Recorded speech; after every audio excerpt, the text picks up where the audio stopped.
Welcome to the Corporate Treasury 101 podcast. In today's episode, we discuss Treasury Technology Survey results with Mike Hurwitz from the Treasury Dragons. Mike is a consultant, writer, and speaker who has been working with corporate treasurers for more than 15 years, first with the AFP, the Association for Financial Professionals, and latterly with the company he co-founded, Audergo Media. Audergo Media creates events, experiences, and content that bring treasurers together to share experiences and learn from each other. Its main brands are the Working Capital Forum, covering every aspect of working capital management, and Treasury Dragons, the leading resource for information treasury technology solutions. In the episode of today, expect to learn what are the top priorities for treasury management in 2024 based on the survey data, what investment strategies are treasurers planning to pursue in terms of technology investment, and what influences their decision making, how do treasurers commonly face challenges when integrating technology into their operations, the trend in treasury management priorities and investment strategies over the past 3 years, and like always, much more. This Treasury Technology Survey got quite some interesting results, quite a high amount of answers, and it was very good to discuss them with Mike. The Treasury Technology Survey was great to go through. Mike has amazing insight from all these answers, and we got quite some surprises in terms of results and other things that are not surprises at all, but keep on being at the top of the priority list of treasurers. We also discuss use cases and especially the 12 interviews that I've done with answerers face to face. Very, very interesting. We hope you will enjoy the episode. If that is the case, and when you're thinking about how you found our podcast, chances are that it was through word of mouth, social media, or a recommendation from your favorite podcast platform. And this is our only request to you. The best way you can support the podcast is to head to YouTube and subscribe to our YouTube channel, Corporate Treasury 101. That will mean the world to us and help more people learn about treasury. And with all that being said, please welcome Mike Hurwitz.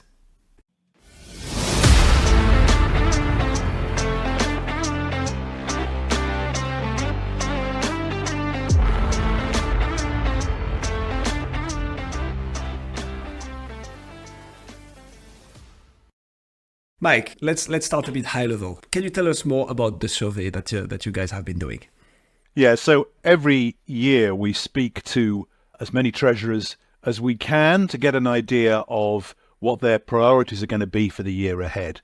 And our focus is very much on their technology choices.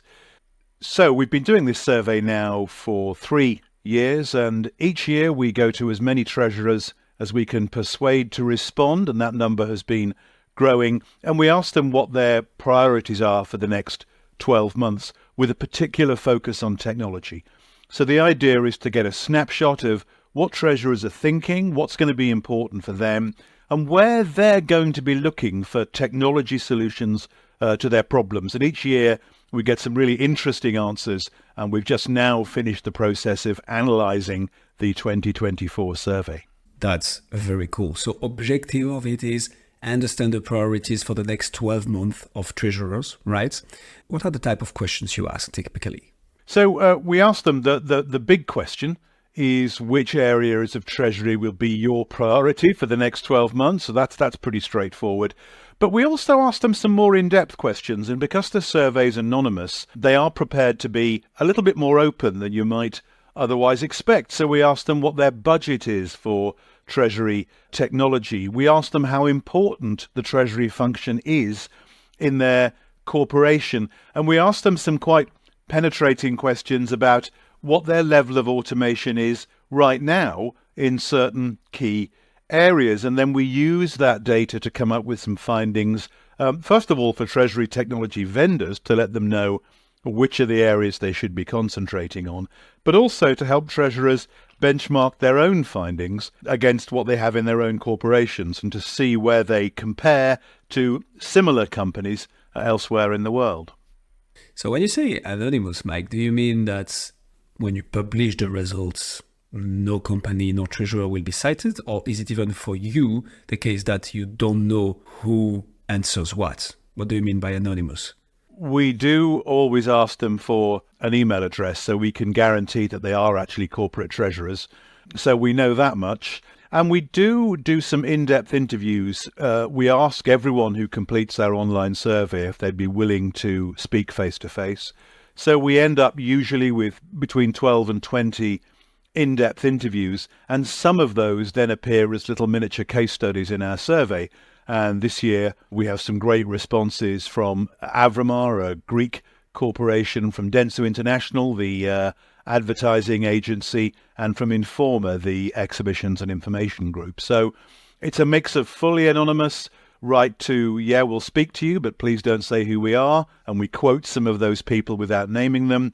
And at the top end, we have some companies that we're very happy to be open about their own decision making. That's very cool. I like that a lot, that there is a kind of funnel in the sense of, hey, just take part of the survey to like help the industry. Well, for you, first of all, right? Because it's time to reflect on what are your priorities, what you want to do where you are right now, and that you can benchmark against your peer. But then that's also helping the whole industry, right? Seeing where people are, where are they in the automation journey, the technology journey. It helps overall. And then if you want to give even more insight, you can either answer some questions or even being interviewed. But let's keep that interview part for the end of our interview, Mike, because definitely curious to hear more about that. How many participants do you have in that survey? This year we were on 159, and that's fairly typical. I think it might be slightly up on last year. And that's enough to give us a fairly good reach in terms of globality. So the largest group are in EMEA, but we also have respondents in Asia Pacific and the US. Awesome. So I think it's time to give us the key of it. What are the Treasury priorities for 2024 then, according to your survey and the different people you've interviewed? Well, it's really interesting. One thing stands out in every survey we've ever done, and that is cash forecasting. It always has been, and I suspect always will be, the single most important area. So in our survey, 68% of treasurers said that cash forecasting was a priority for this year. And that's way ahead of the next in line.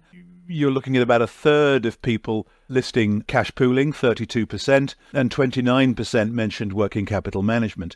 So cash forecasting at 68% isn't just slightly more of a priority, it is the absolute number one objective for our treasurers, is to improve the accuracy of their cash forecasting.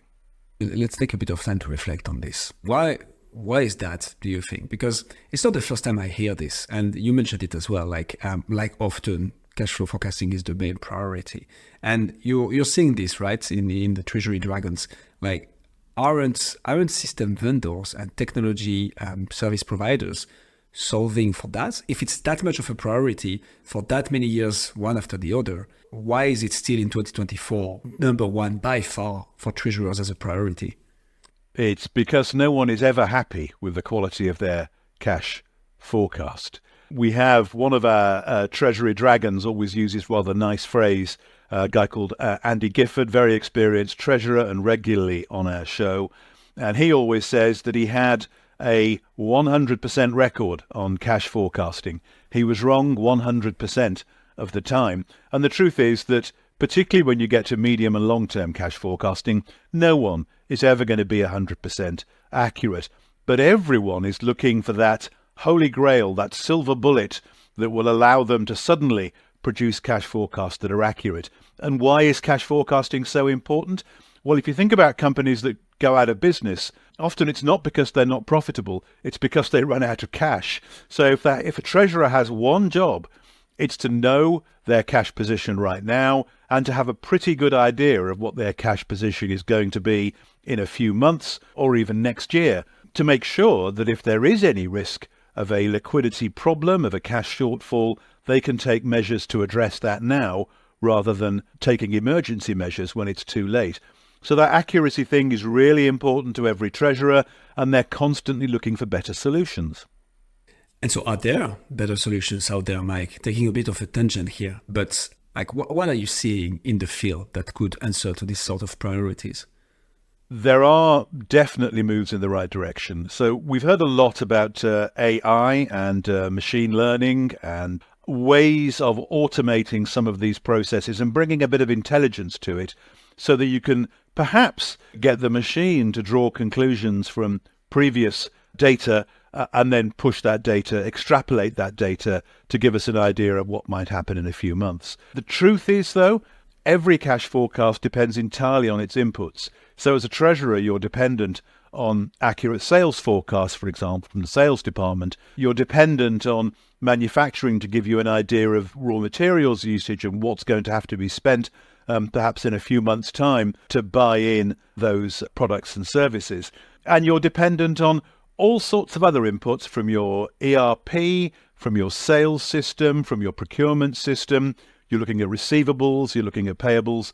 So you've got to fix all of those first and make sure that your inputs are as accurate as they can reasonably be. And it's only then that the tools come in. What the best cash forecasting tools can do is to at least automate the process of gathering that data.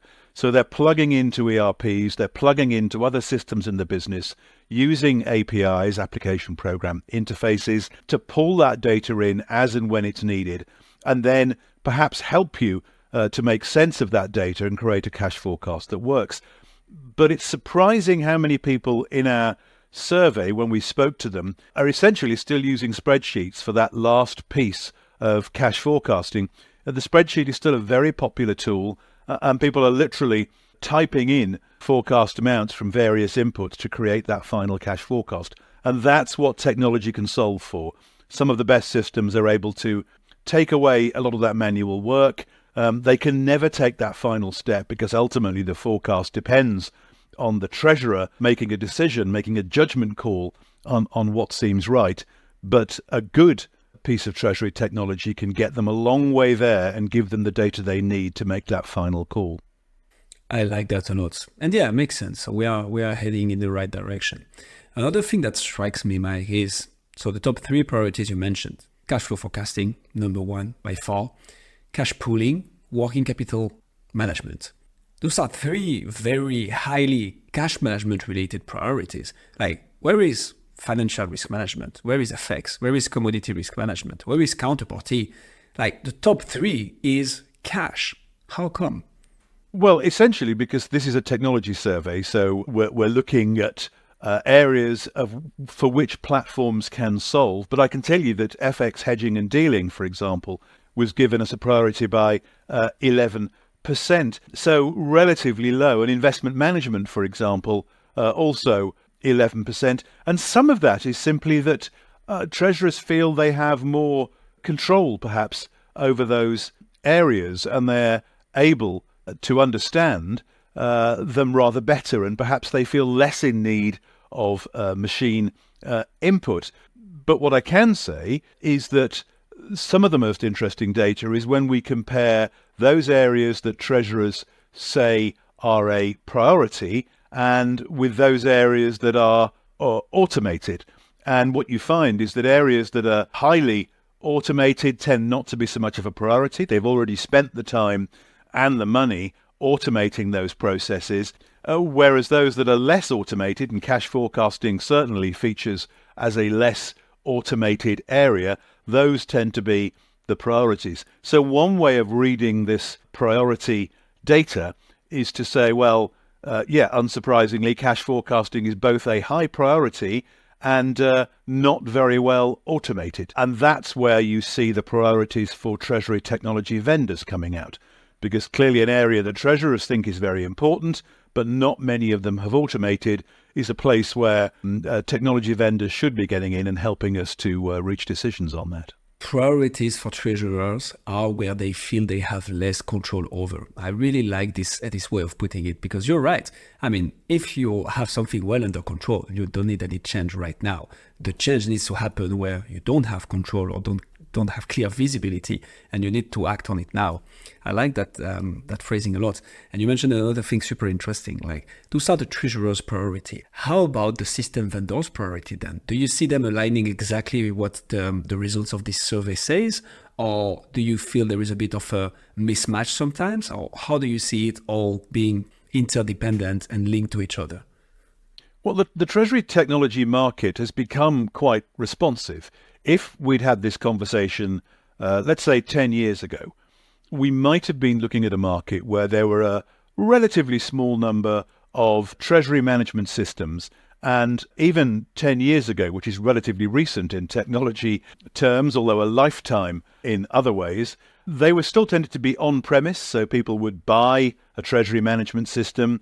It would be a significant expense. They would get their IT team to install it in a big room in the basement, and they would then use it.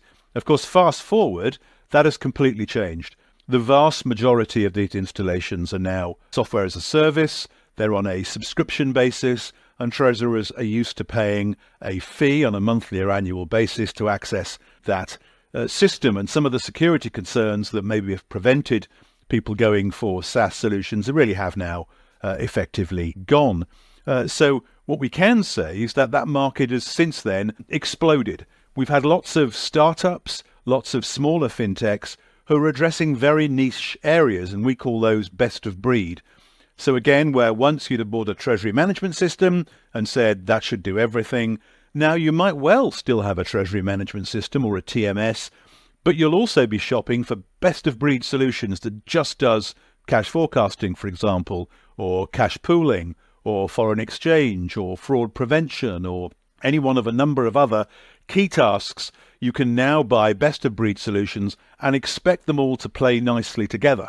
So the treasurer now expects that it should be able to plug solution A together with solution B and have them both talk to his banks or her banks and to the ERP and to other systems. So we're now in a world of multiple solutions, all addressing individual problems and doing it very well.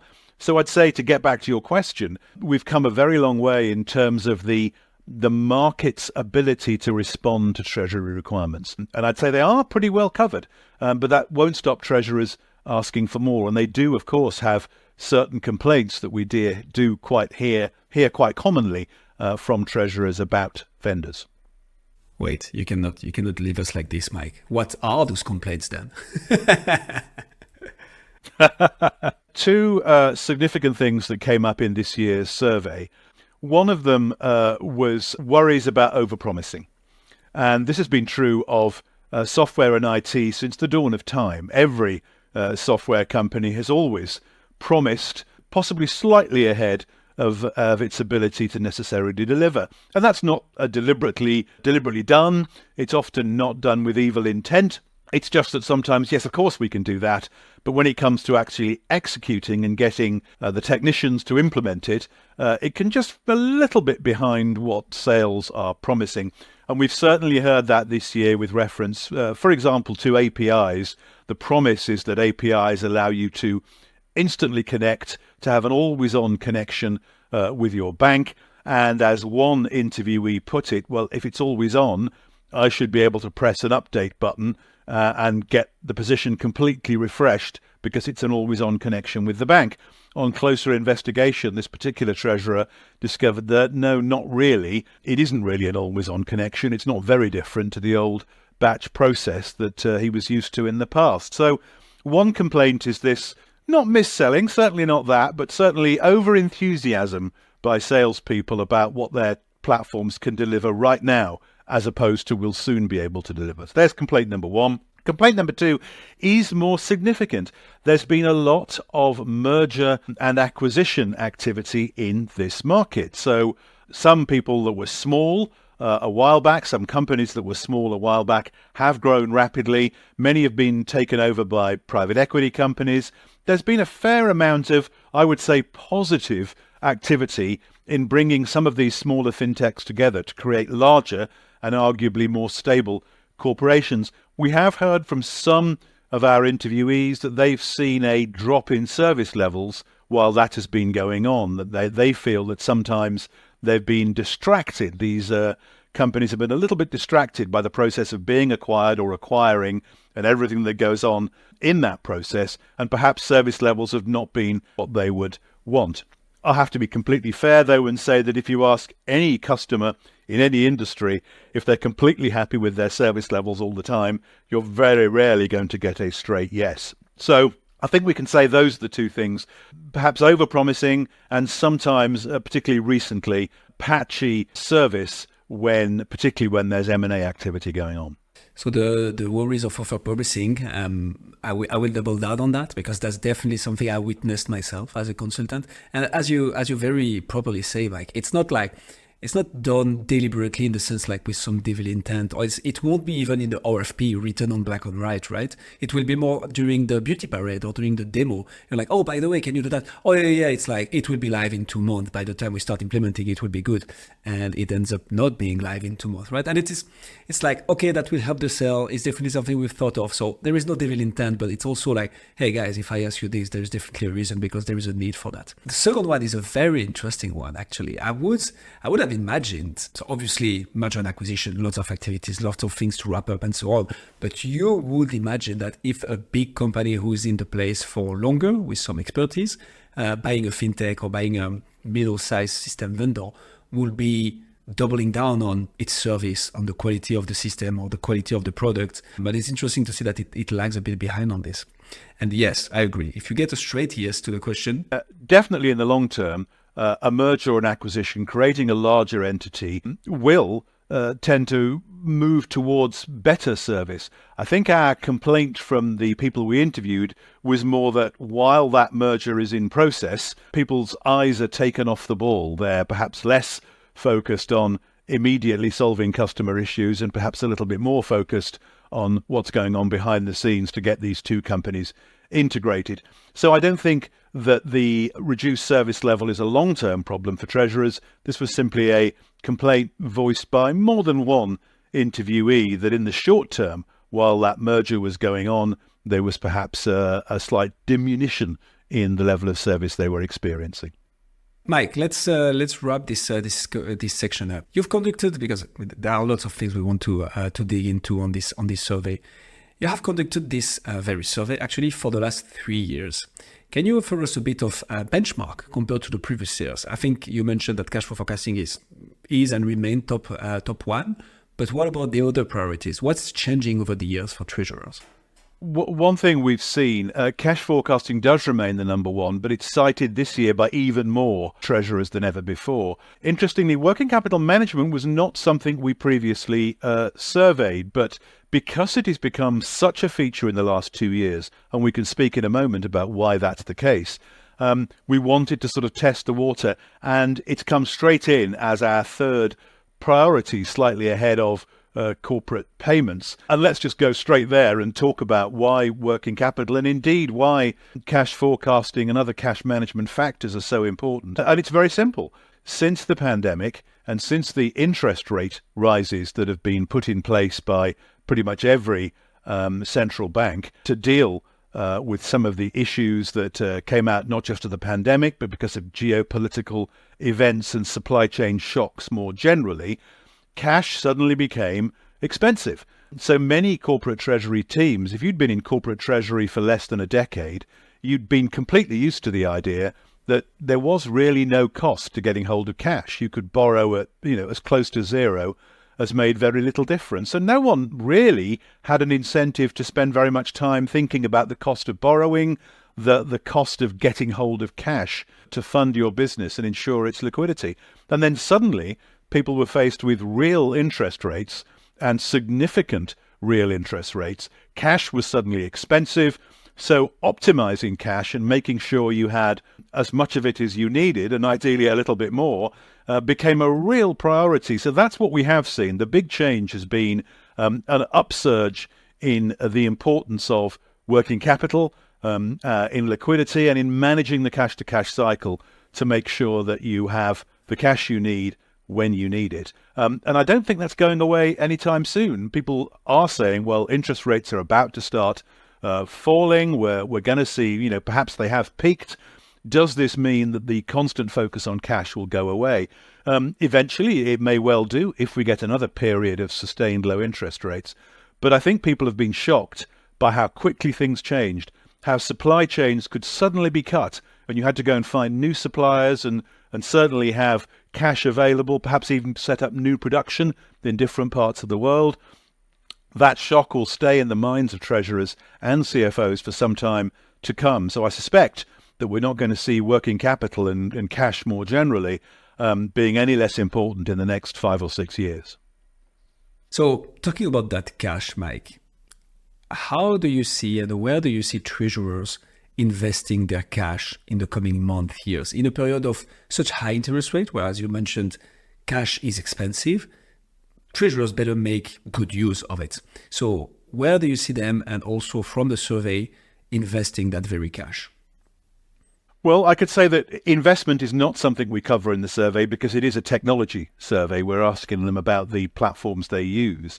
But I can say that we did talk to some people about where investments were being held and where they were going. We aren't seeing an enormous change. I mean, the conventional investments, money market funds, commercial paper, all of that stuff are absolutely still there. So we're not detecting a huge shift to a flight for safety. We are seeing people being reasonably cautious, but there's certainly no panic. Interestingly, we did talk about some slightly different assets. For example, the issue of cryptocurrencies. And one treasurer we spoke to does have, and a very large global company, did have a process for dealing with crypto. But when I then went on to ask him, and so would you hold that as an asset class? Is this something you're looking at? He said, absolutely not. They turned out they did it because they were working with the company, the parent company was working with clients on some assets in the metaverse, and you can buy metaverse real estate only with crypto. So Treasury had to actually deal with crypto to make those virtual metaverse land purchases, and that was the only reason he was dealing with it. And he's actually a fan, but he certainly wasn't going any further down that route. So I'd love to say that we detected an enormous swing in investment preferences for Treasury. The truth is we haven't, but the caveat, of course, is that that's not our specialist area. We are very much about Treasury management systems and Treasury technology and less about investment decision making. Okay, makes a lot of sense. But then my next question, Mike, is where do you see treasurers investing their money when it comes to technology? Any trends? But obviously, I guess that will be linked with the priorities, right? If their main problem and their main pain point is cash flow forecasting, probably they will look into cash flow forecasting solutions. But what does the Treasury survey say, if you covered that? And I think there's a couple of important things to bear in mind. We asked everyone how much they were spending, what their budget was for technology. And it's fairly clear where the sweet spot is, and 39% of our survey had a budget of between $50,000 and $250,000 US per year for Treasury technology. And for 63% of them, that was pretty much the same as the previous year. However, for a third, 32%, that was more. So the budget had increased year on year, and we believe that's down to essentially this focus on cash, this focus on working capital is prompting more questions from CFOs and from boards about the cash position. And if you can't easily access that information now because your systems are out of date, then you're going to be inclined to spend a little bit, invest a little bit in getting the technology that can help you do that. So they're certainly spending more. They are willing to look for new solutions. The areas that are interesting, one is that companies that perhaps a while back might not have thought they were large enough to invest in a treasury management system. We're talking here about what's today called fast growth companies, somewhere, you're north of 100 million in revenues, but you're not up to that billion plus multinational global corporation level. And there are plenty of new companies that are in this space, and the cost of actually producing and delivering these services is falling quite rapidly. So, for example, the typical implementation cost, even for a very substantial TMS, might be 100,000, but monthly SaaS fees might be 6,000 to 8,000. So for corporations in that, let's say 300 to a billion space, these are not colossal sums, and they're dropping all the time. There are specialist companies producing treasury management systems that are becoming much, much more affordable and much easier to implement and don't necessarily need a lot of input from internal IT. So the future is, yes, budgets are increasing, treasury management technology is becoming within the reach of a wider range of companies. And that thing we mentioned earlier, that idea of best of breed, means that it's now possible to plug gaps you may have in your technology stack by buying a specific solution for a specific problem, rather than having to invest in a whole new treasury management system. And I would love to follow up on this, Mike. So do you see this as a trend? I'm quite curious to understand. A lot of treasury vendors nowadays claim that modular solution approach, which makes sense, right? You might not want to install a full-fledged TMS where you just have FX hedging issue. You might just want to look into a solution for particularly that. But according to the survey, according to the treasurers themselves, do you see that trend? Do you see them being like, you know what? I might not just go with a full-fledged TMS, but go for 2-3 different best-of-breed modular solutions. Is it actually happening? It is interesting. There is a trend towards that, and we can say that anecdotally. Whether the data supports it is another question.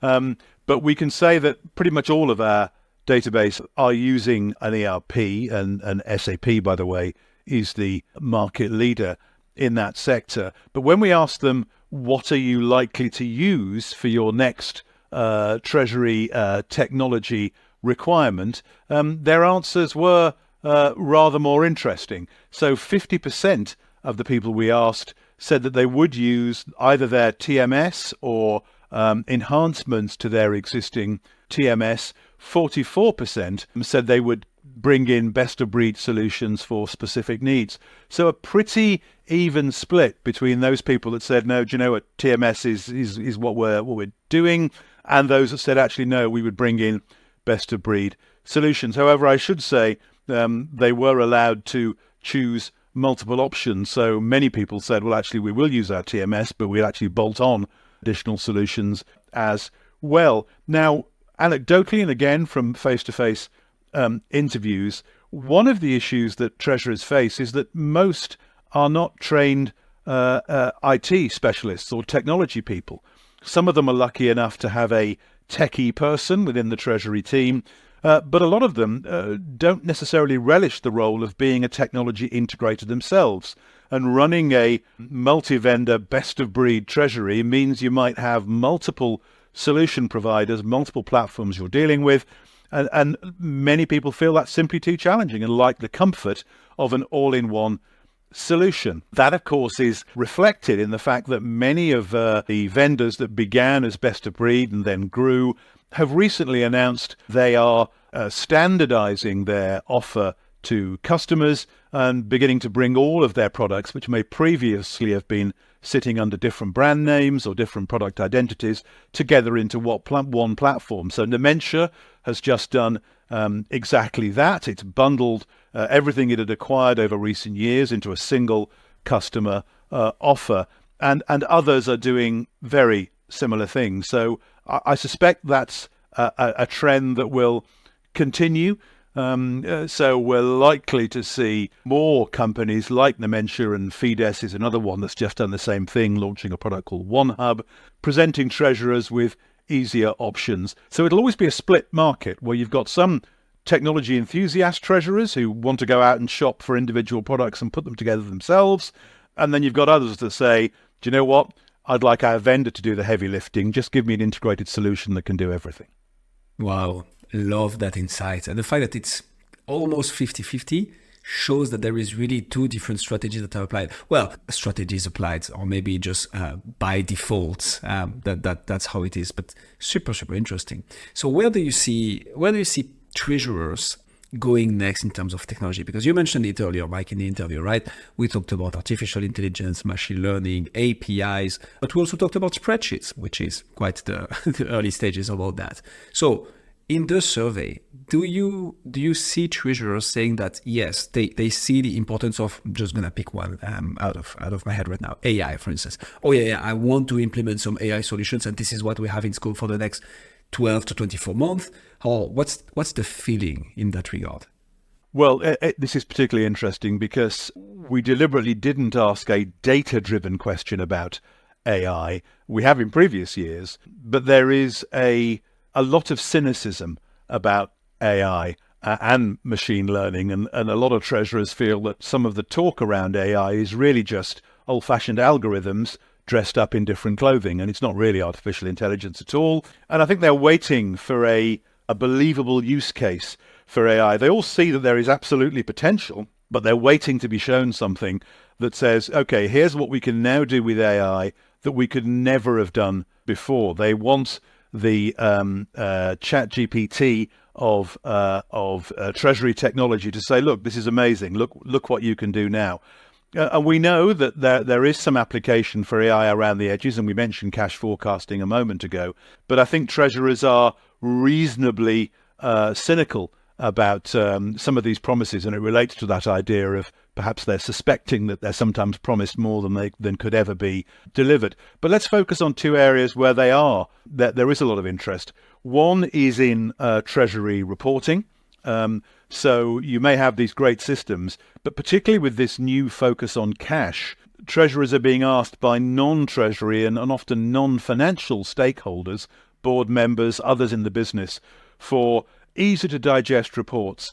And a lot of treasurers do struggle with, let's call that the last mile, the last kilometre of delivery. So they've got all this data coming in from multiple sources. How do you interpret that data and then deliver it in a format that a non-technical and non-specialist audience can understand? And in the past, that really has been, again, a very spreadsheet intensive place. A lot of people we spoke to are using great tools like Power BI from Microsoft to generate those reports. But there's certainly interest in how can we get those reports generated directly from our existing Treasury technology in a way that allows us to hand that report to a non-specialist and have them understand what it's telling them about free cash flow or whatever else they might be trying to illustrate. So reporting certainly one area. I am going to keep hammering cash forecasting because they absolutely want more about that. And the other big thing is more generally connectivity.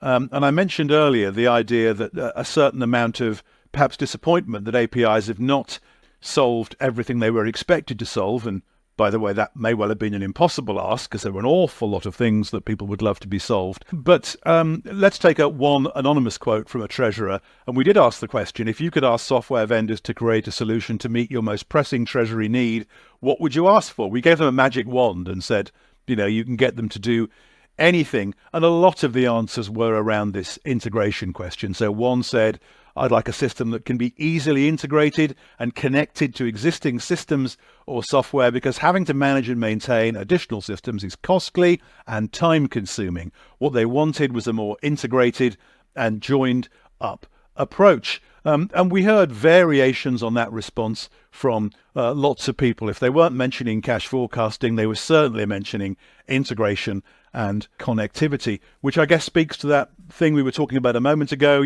perhaps this preference for an all-in-one platform. It may well be that this is really like a big wheel, and what goes around comes around, and then the flavor of the month one year is best of breed, and then suddenly everyone goes, that's quite difficult, could we all have it in one? And in a year or two's time, we'll be back with people saying, oh, actually best of breed is better. So can I give you an absolute forecast as to what the next trend will be? No, but I can tell you that integration, cash forecasting will certainly be the top two for a while to come. Not necessarily Treasury survey related, Mike, but do you see system vendors working together on that very integration problem that you mentioned? And here I'm not talking only between Treasury system vendors, but I don't know, you mentioned SAP earlier, so let's take the example of that one. Do you see, to name a few big, Kyriba, FIS, Nomentia, and other platforms, I don't know, I saw some of your, Copa, Cobase. Do you see all those actors working together to offer that integration to the treasurers, knowing that that's what they want? Or would that be too much of facilitating competition? How do you see this interacting in the market? There are several players here that need to be connected. So you've got the Treasury technology platforms, those specialist platforms, but you've also got the banks, the ERP vendors, and completely different technologies. We mentioned earlier, for cash forecasting purposes, platforms like Salesforce. And that, of course, was what APIs are intended to solve for, to give a common connector so you don't have to reach a specific agreement with vendor X for vendor A to be able to connect to them. There's just an API, and anyone can use that to plug directly in. As I said, it's not turning out to be quite like that. So there are lots of conversations between technology vendors and particularly with banks. Are there specific conversations between technology vendor A and technology vendor B in the direct treasury space? That does happen. I think it's rarer than you might think, but there is a lot of movement between vendors. So a lot of ideas about connectivity go with the personnel. So there are certain, common standards. But I would say that, yeah, it's on everyone's mind. Connectivity is so important to treasurers, as we've just heard, but it's important in every area of business, not just in treasury. So yes, there are conversations. Yes, everyone wants to be seen as being fully interoperable with other systems a treasurer might have. And I can't see that going in any other direction but towards more and more interoperability and more cooperation between vendors, including those in different spaces altogether.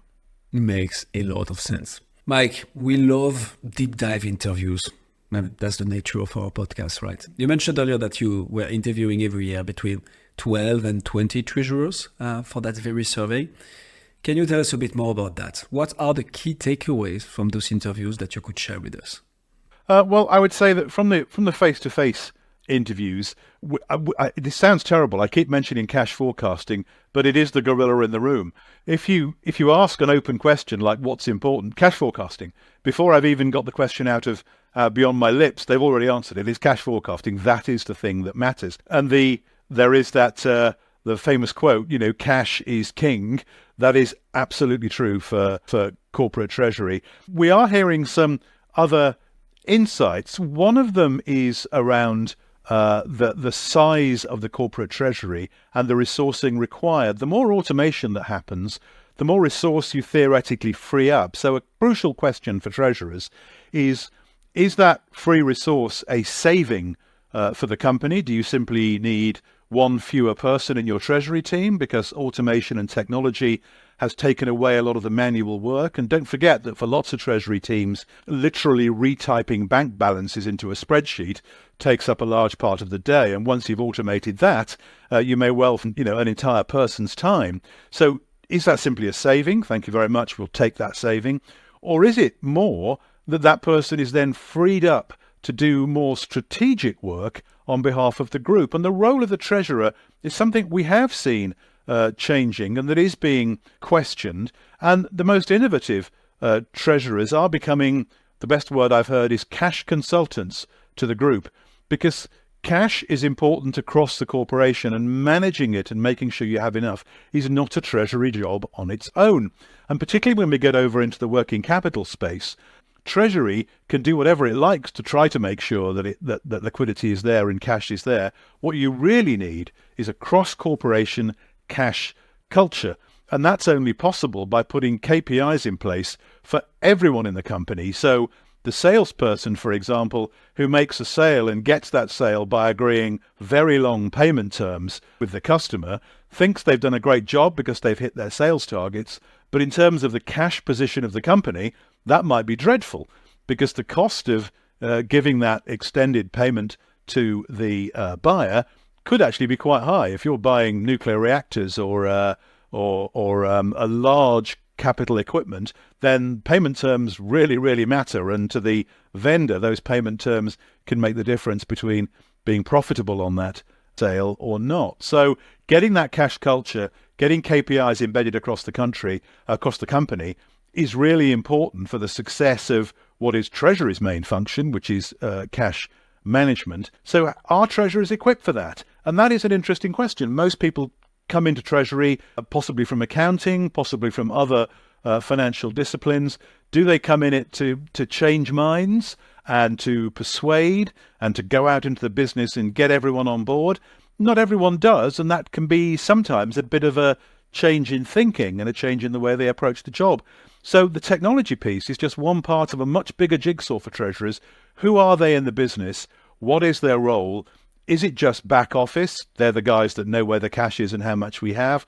Or is it more about getting out, giving advice, consulting, working with every area of the business to make sure that cash is available where it's needed and when it's needed? So some quite existential issues that treasurers need to grapple with as their role becomes more automated.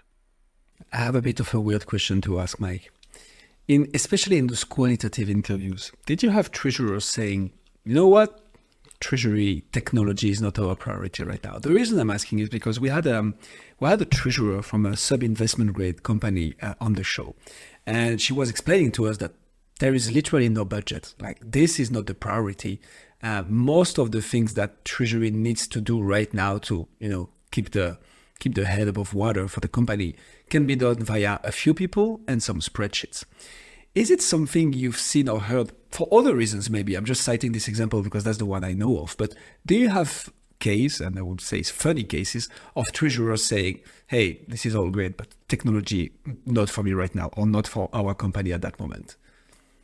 Yes, we do. And in fact, if you download the guide, and I recommend everyone does when it's published in the next couple of days, you'll see that we actually have a case study on the record from a company called Avramar in Greece, and Mariana Polykrati is the relatively new treasurer at that company, and she's very open about the fact that there are other problems to solve before she commits to getting technology on board and bringing a TMS into the business.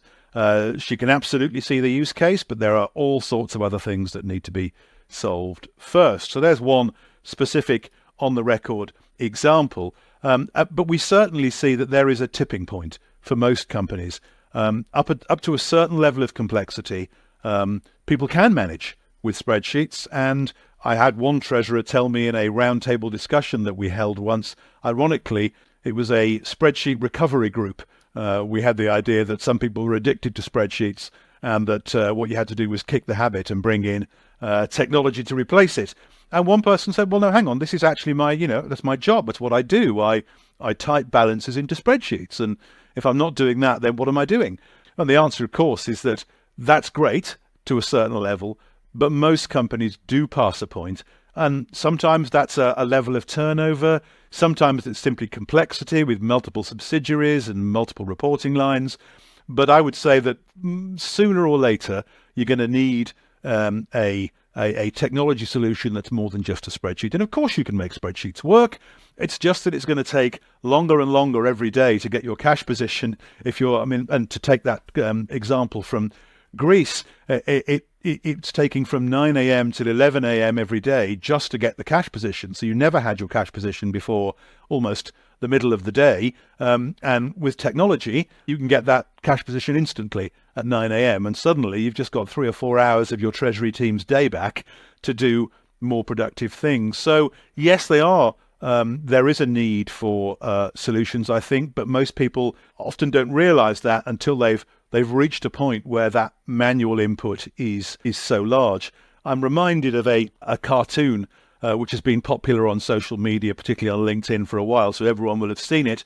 And I'm about to do the terrible thing for a podcast and describe a visual joke, but it's a Stone Age vendor trying to sell the idea of a wheel to two guys with a cart which has square wheels on it, and he's trying to offer them a round one, which would obviously be massively more efficient.